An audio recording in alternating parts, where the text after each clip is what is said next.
Today we're going to be going over a One Piece deck profile related to my favorite leader, Marco. We're going to be going over one of the various versions that I've been testing around with. We're going to go over my card choices, as well as some of the changes I made post OP11 and going on to OP12. Stay tuned, guys. So before we begin, I just wanted to say thank you for checking out my previous videos. I will be doing a few more One Piece deck profiles, and I just wanted to showcase this one because I made a lot of changes with it, and I wanted to be able to showcase kind of just my logic behind it and what are my tweaks on this particular Marco build. So this Marco build is essentially the Ivankov build that is probably one of the more popular builds of Marco. There is a Whitebeard build that I'm working on, and I'll probably showcase that later. It's pretty much a revamp of the previous one that I did, except I adjusted it to essentially meet the demands of OP11/OP12. So without further ado, before we begin, just make sure you like the video and subscribe if you like more content like this. It really helps out, and it really informs me of what kind of videos to do. So let's get on to the deck profile. So we're going to start off with the 1 count. So we play 4 copies of the Otama and 3 copies of the Raise Max. So these are your power modulators at level 1. I'm at not level 1, that are cost 1. So Otama is your 2k counter, and then it's on play. You can give a character minus 2k. And then Raise Max is when you can activate main, shove this into the bottom of your deck, and give one of your opponent's characters minus 3k. Then we go on to the 2 count, which was 4 copies of the Masked Deuce. So let me see if I can...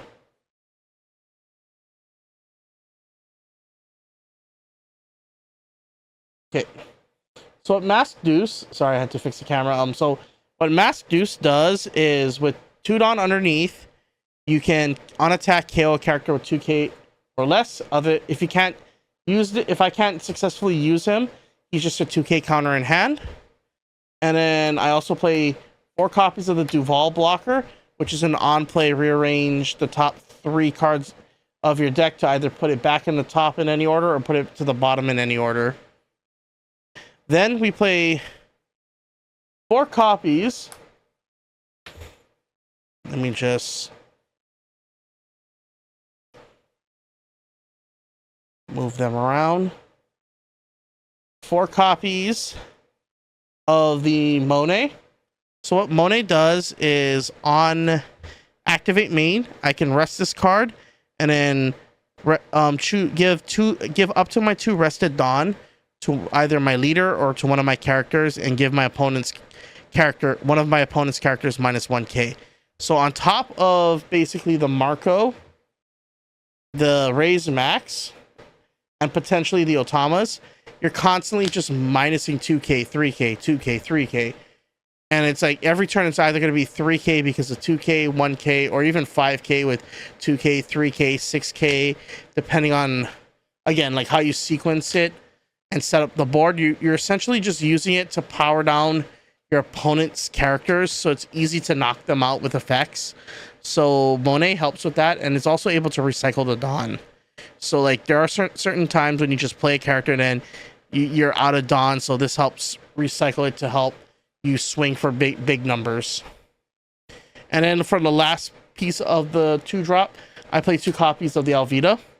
So what she does is with a Dawn attached underneath, when she attacks, I can choose one of my opponent's cost 3 or less characters and bounce it.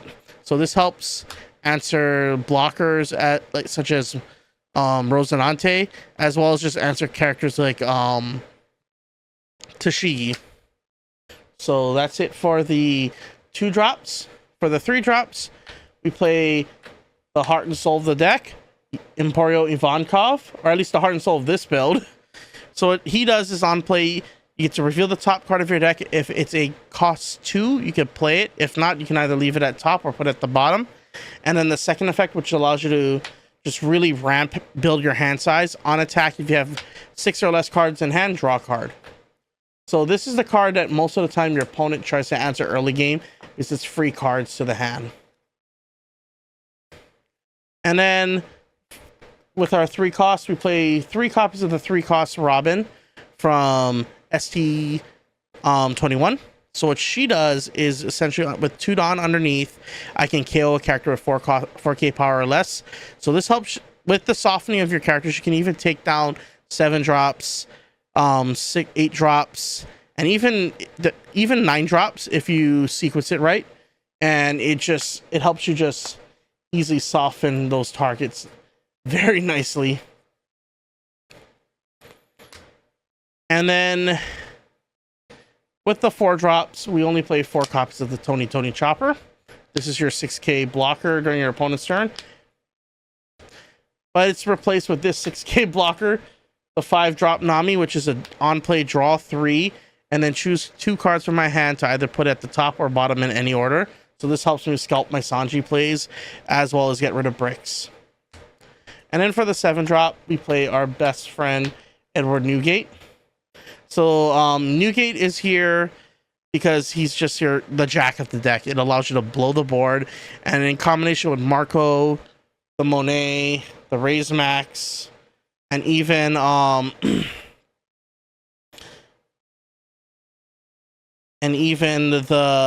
Otama, you're able to soften like targets as big as 9 drops and just KO them with the Newgate. And then another card that helps soften targets for Newgate, Silver's Rayleigh. So you get to choose 2 characters, give one minus 3k, one minus 2k, and KO any character on the board that's 3k or less. He's your big, he's the best card in the red. And then my tech for an 8 drop, 2 copies of the Monkey D. Luffy Rusher from OP11.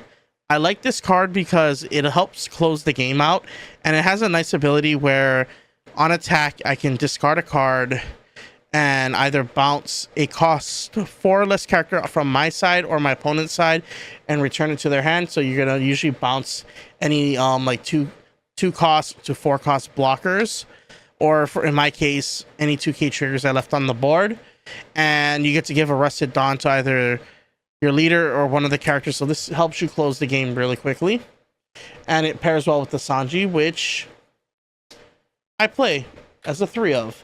So this Sanji is, if you don't remember, on play, reveal the top card of the deck. You can play the character if it's cost 9 or less, and it cannot be Sanji itself. And then lastly, for the cards to wrap up, we play 2 Gravity Blade. This is just here for green purple Luffy, any decks that run like 7 costs or like basically 6 costs or less characters that need to be answered right away. So I hope you guys liked this video. I will be doing a green purple Luffy list as well as a blue purple Luffy list later, but the next list I am thinking about actually showcasing to you guys. Let me get it. It's going to be a revisit of my Yamato list. I'm not going to showcase what this deck is yet, but it's a really fun deck. I've been making a lot of changes, especially with the new starter deck. It gave this deck quite a boost, so I'm going to showcase what that deck looks like for me, and hope you guys like this video. Don't forget to rate, comment, subscribe. Balls, crack that like button, and I will catch you guys later. Peace out, YouTube. And don't forget to stay on point.